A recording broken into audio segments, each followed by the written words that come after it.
اعوذ باللہ من الشیطان الرجیم بسم اللہ الرحمن الرحیم الحمد للہ والصلاة والسلام علی رسول اللہ وآل رسول اللہ واللعنۃ الدائمہ علی اعدائہم اعداء اللہ اما بعد فقد قال اللہ تبارک وتعالی فی کتابہ المجید وفرقانہ الحمید وقولہ الحق ان الدین عند اللہ الاسلام۔ ناظرین، ہم نے پچھلے پروگرام میں فلسفہ سیاست پہ گفتگو کی اور یہ بتایا کہ فلسفہ سیاست انسانی معاشرے اور سماج میں حکومت، اقتدار، حکمرانی، ریاست، اس کی ضرورت پہ گفتگو کرتا ہے، نیز یہ کہ اس کے جواز پر گفتگو کرتا ہے کہ کس لاجک کے تحت، کس دلیل کے تحت کسی ایک فرد کو یا کسی ایک گروپ کو، گروہ کو یا کسی ایک سیٹ اپ کو دوسروں پر حکمرانی کا حق اور جواز ملتا ہے۔ یہ جو مباحث ہیں ان کے بارے میں فلسفہ سیاست میں بحث کی جاتی ہے، اور سب سے پہلے ہم نے اس سوال کو اٹھایا تھا کہ کیا انسانی معاشرے میں حکومت کی ضرورت ہے بھی صحیح یا نہیں۔ تو ایک جنرل اپروچ یہی تھی کہ انسانی سماج حکومت اور حکمرانی کے بغیر نہیں چل سکتا، اپنے تکامل کو نہیں پہنچ سکتا، باقی نہیں رہ سکتا، تکامل کی منزلیں طے نہیں کر سکتا۔ تو حکومت کا وجود ضروری ہے۔ حکومت نہ ہو تو ایک ظالم سے ظالم بادشاہ اپنی ساری عمر میں جتنا ظلم کرتا ہے، اگر بادشاہت نہ ہو، حکمرانی نہ ہو، تو رعایا اور عوام ایک دن میں اتنا ظلم ایک دوسرے پر ڈھاتے ہیں۔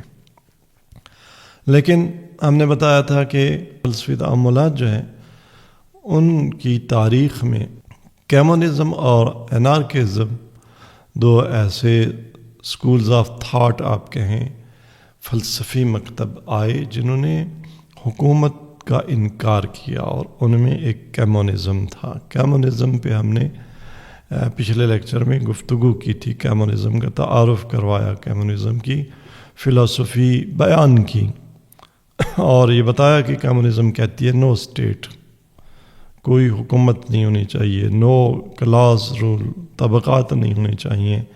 کمیونزم کا بیانیہ یہ تھا کہ نجی ملکیت نہیں ہونی چاہیے، سب کچھ وہ کلیکٹیو پراپرٹی ہونی چاہیے، ہر کوئی کمائے، اور یہ گویا ایک لحاظ سے آپ کہیں کہ بیت المال میں، ایک قومی خزانے میں جمع ہو جائے، اور ہر کس کو اس کی ضرورت کے مطابق پھر وہاں سے اس کا خرچہ ادا کیا جائے۔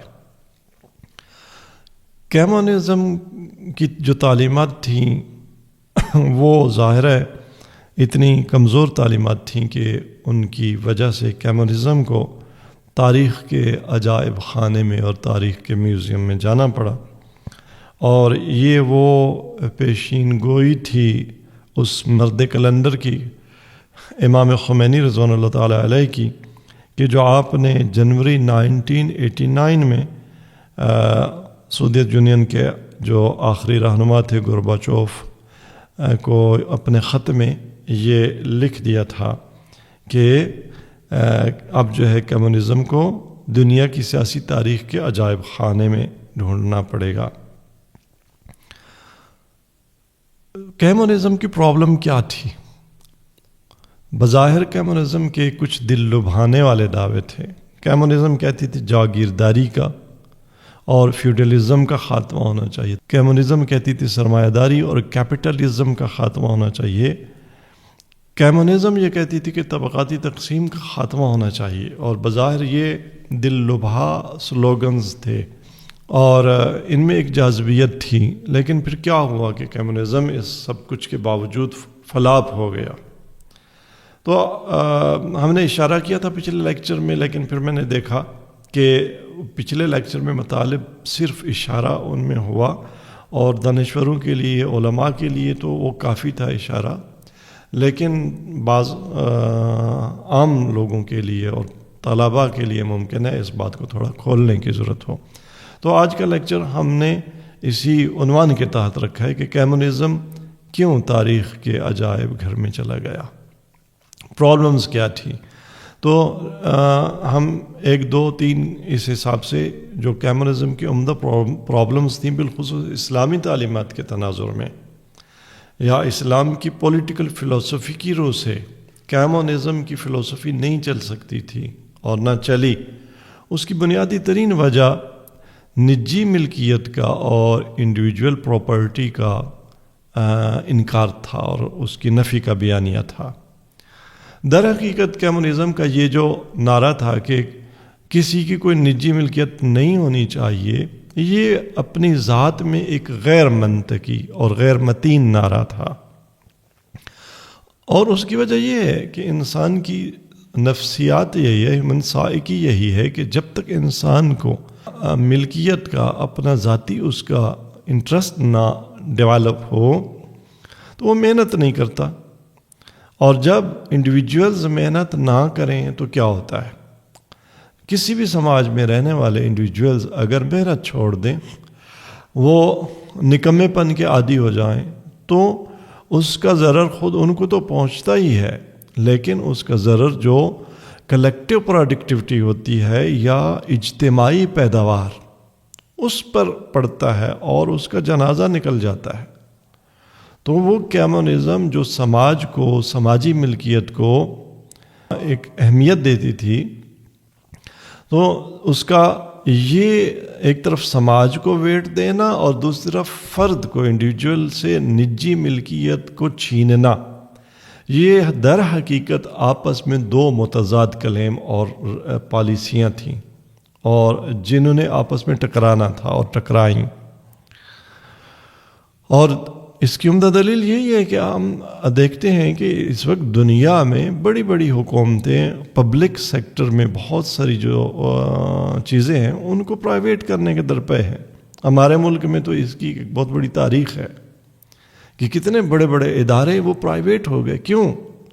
کہ جب تک سرکار کے خزانے پر ایک ملازم بیٹھا ہوتا تھا یا افسر بیٹھا ہوتا تھا تو نہ افسر کو کام میں لگن تھی، نہ ملازم کو کام میں لگن تھی، اور دیوالیہ پن، ہر صنعت، ہر انڈسٹری، ہر ادارہ دیوالیہ ہونے کی طرف جا رہا تھا یا چلا جاتا ہے. تو اس کی بنیادی وجہ یہی ہے کہ جب تک انسان کا پرسنل انٹرسٹ انوالو نہ ہو وہ محنت نہیں کرتا.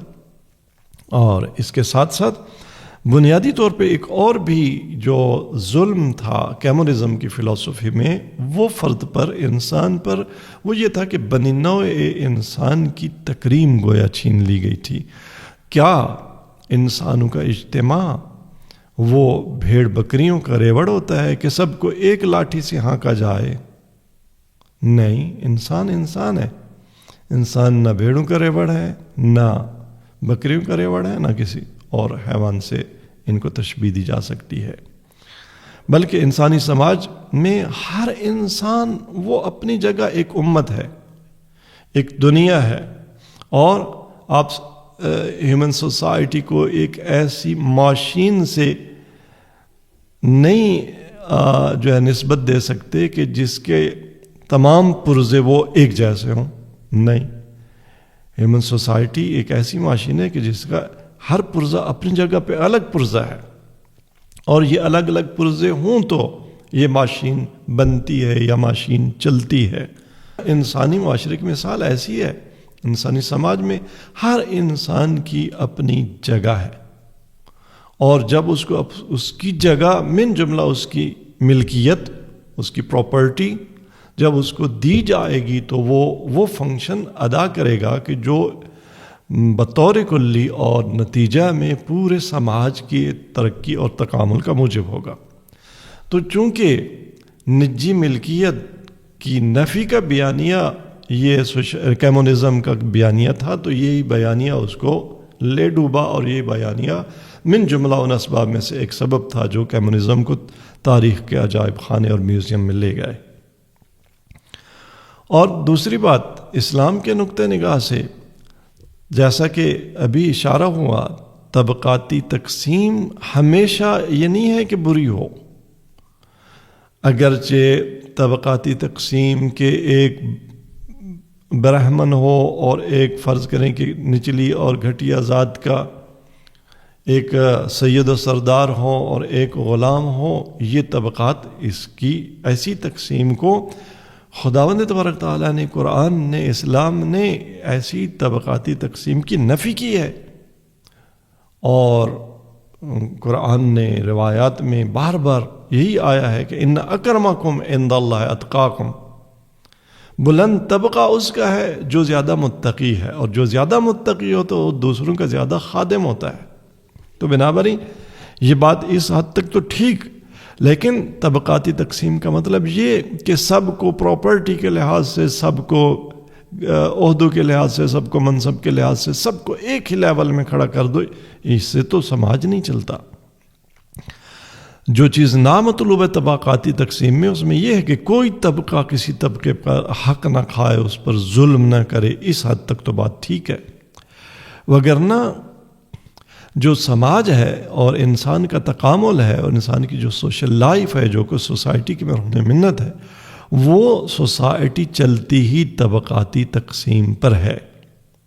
جیسا کہ سورہ مبارکہ زخرف کی آیت 32 میں ارشاد پروردگار ہے، نحن قسمنا بینہم معیشتہم فی الحیات الدنیا، کہ دنیا کی زندگی میں لوگوں کے درمیان ان کی معیشت وہ ہم نے تقسیم کی ہے. اور وہ بھی کیسی تقسیم کی ہے؟ وَرَفَعْنَا بَعْضَهُمْ فَوْقَ بَعْضٍ درجات، اور ہم نے بعض کو بعض پر درجات میں بلندی عطا کی ہے. فرض کریں کہ ایک درجے میں 2 مربع زمین کا مالک ہے تو دوسرا درجے میں 10 مربع زمین کا مالک ہے. کیوں؟ جو یہ طبقات معاشرے میں، انسانی سماج میں خدا نے رکھے، کس لیے؟ لِيَتَّخِذَ بَعْضُهُمْ بَعْضًا سُخْرِيًّا، تاکہ ایک دوسرے کے ساتھ یہ تعاون کر سکے، ایک دوسرے سے کام لے سکے. سخریہ یعنی مسخر، ایک دوسرے کے لیے مسخر ہو، ایک طبقے کا بندہ دوسرے کے لیے. جیسا کہ میں نے پچھلے لیکچر میں مثال دی تھی کہ کارخانہ دار کسان کا محتاج ہے اور اس کا کارخانہ نہیں چلتا جب تک کسان نہ ہو. تو یہ طبقہ گویا مسخر ہے اس کے کسان کے سامنے، کسان مسخر ہے اس کے سامنے، کارخانہ دار کے سامنے. اس کو اس وقت تک کھاد نہیں ملتی جب تک کارخانہ دار کے دروازے پر نہ جائے، کارخانہ دار کو اس وقت تک آٹا اور گندم نہیں ملتی جب تک کہ کسان کے دروازے پر نہ جائے. تو یوں در حقیقت انسانی زندگی جو کہ اجتماعی زندگی ہے، اس کا پہیہ چلتا ہی تبھی ہے کہ ہر طبقہ دوسرے طبقے کا محتاج ہو، اور ہر طبقہ دوسرے طبقے کی خدمت میں ہو، اس کا گویا ایک لحاظ سے خادم اور ملازم ہو. تو یہ قرآن کریم ارشاد فرما رہا ہے کہ وَرَفَعْنَا بَعْضَهُمْ فَوْقَ بَعْضٍ دَرَجَاتٍ لِيَتَّخِذَ بَعْضُهُمْ بَعْضًا سُخْرِيًّا. تو یہ ہے سماجی زندگی. اب ایک ایسے سماج میں جہاں سماج چلتا ہی طبقاتی تقسیم پر ہے، آپ کہیں کہ طبقاتی تقسیم نہیں ہونی چاہیے، طبقاتی تقسیم کے تمام آثار مٹا دو، یہ غلط ہے. اور یہی بیانیہ تھا کمیونزم کا. ہاں، کسی کے پاس جاگیر ظلم کے ذریعے نہ آئے، وہ دوسروں کے زمینوں اور پلاٹس پر قبضہ کے ذریعے نہ آئے، لیکن اگر اس نے خون پسینہ بہایا ہے اپنی محنت کے ذریعے اس کے پاس، یا حتیٰ وراثت کے ذریعے اس کے پاس جاگیر آئی ہے، پراپر طریقے سے آئی ہے، تو اس میں کوئی حرج نہیں ہے. اگر ایک مال و دولت میں بلندتر مقام پر ہے، ایک نیچے ہے، تو بالآخر سماج کا نظام طبقاتی تقسیم پر چلتا ہے.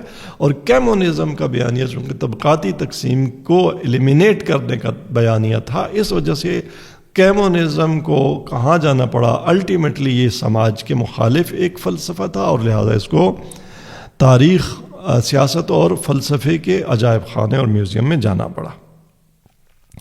اور تیسرا بڑا جو اشکال اور پرابلم اور اعتراض تھا کمیونزم کا، نو اسٹیٹ، کوئی حکمرانی نہیں ہونی چاہیے، نو ڈکٹیٹرشپ، نو اسٹیٹ، نو کلاس رول، نو اسٹیٹ.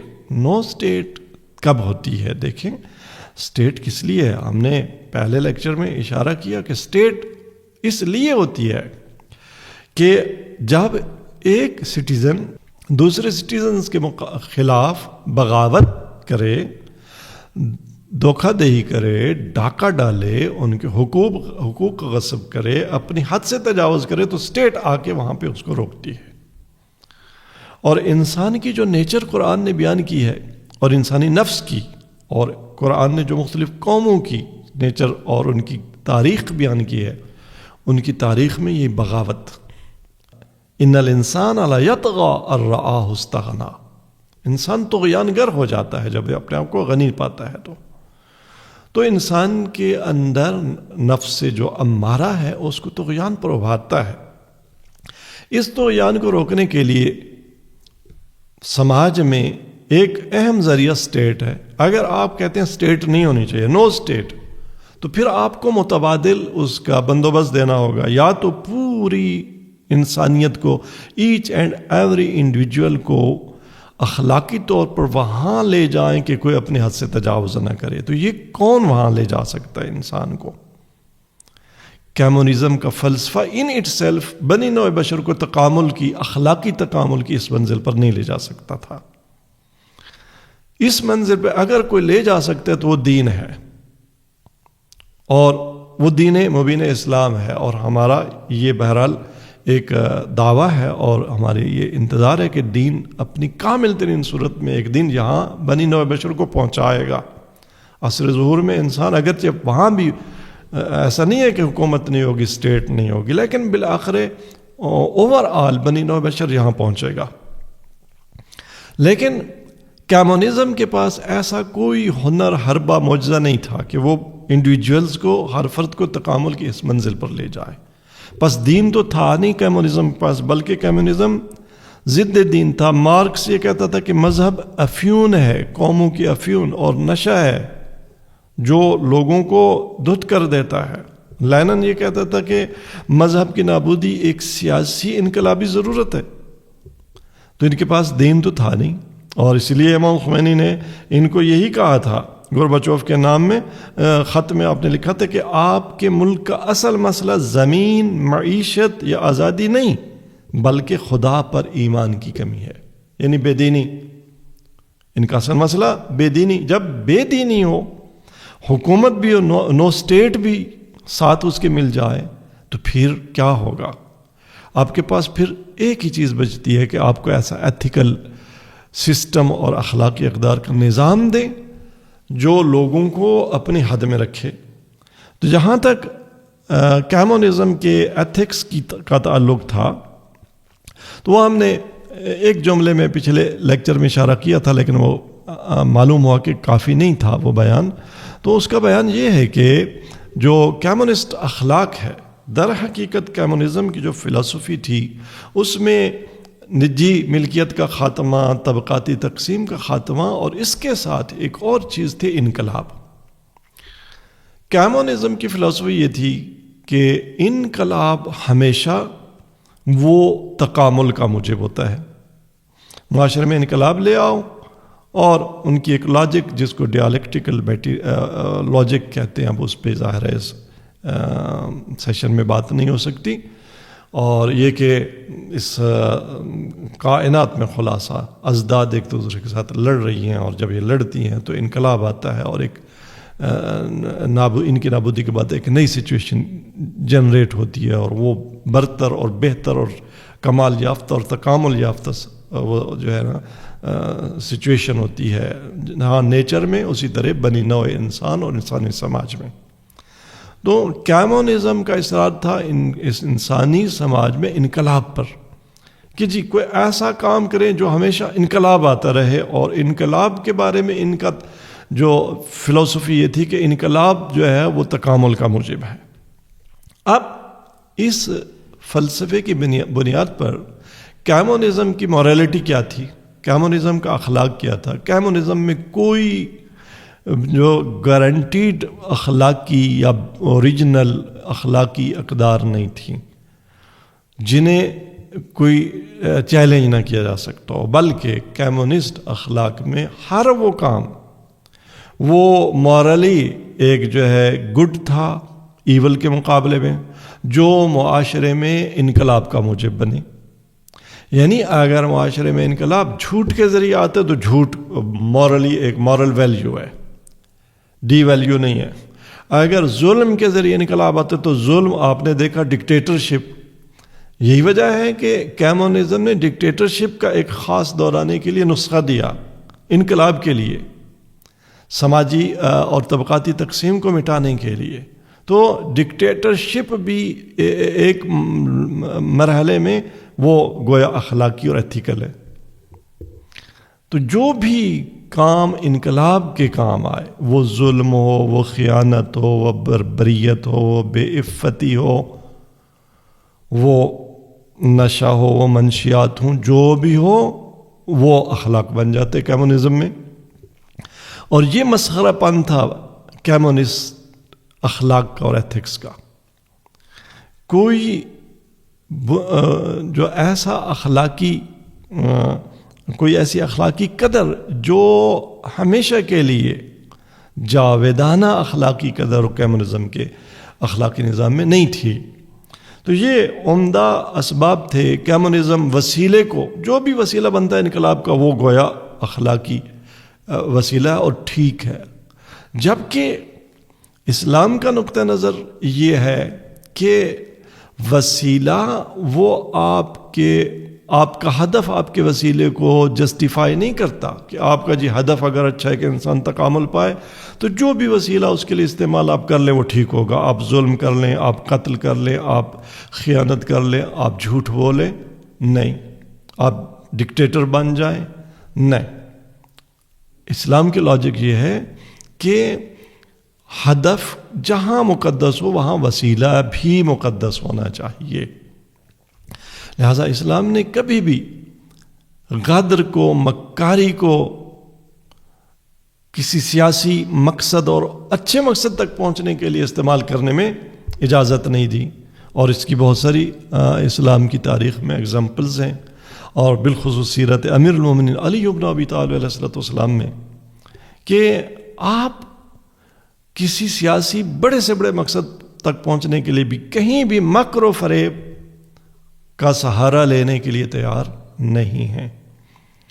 تو یہ وہ بنیادی پرابلمز تھیں کمیونزم کی، جنہوں نے کمیونزم کو پولیٹیکل فلسفی کی تاریخ کے اور سیاست کی تاریخ کے میوزیم میں بھیج دیا.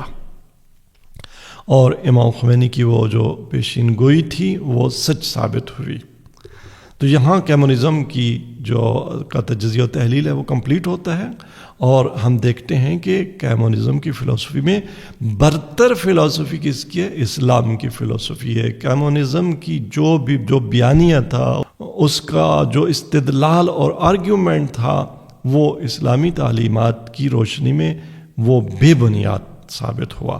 تو انشاءاللہ ہم دیکھیں گے کہ دیگر جو پولیٹیکل فلسفیز ہیں جو اسلام کے مقابلے میں ہیں، تو ان کا کیا حشر ہے، ان کی کیا حقیقت ہے، اور پھر ہم انشاءاللہ ایٹ دا اینڈ اس طرف آئیں گے کہ اسلام کا سیاسی فلسفہ کیا ہے. امید ہے یہ لیکچر آپ کے لیے مفید رہا ہوگا. انشاءاللہ اگلے پروگرام تک اللہ تبارک تعالیٰ مجھے آپ سب کو اپنے حفظ و امان میں رکھے. والسلام علیکم ورحمۃ اللہ وبرکاتہ.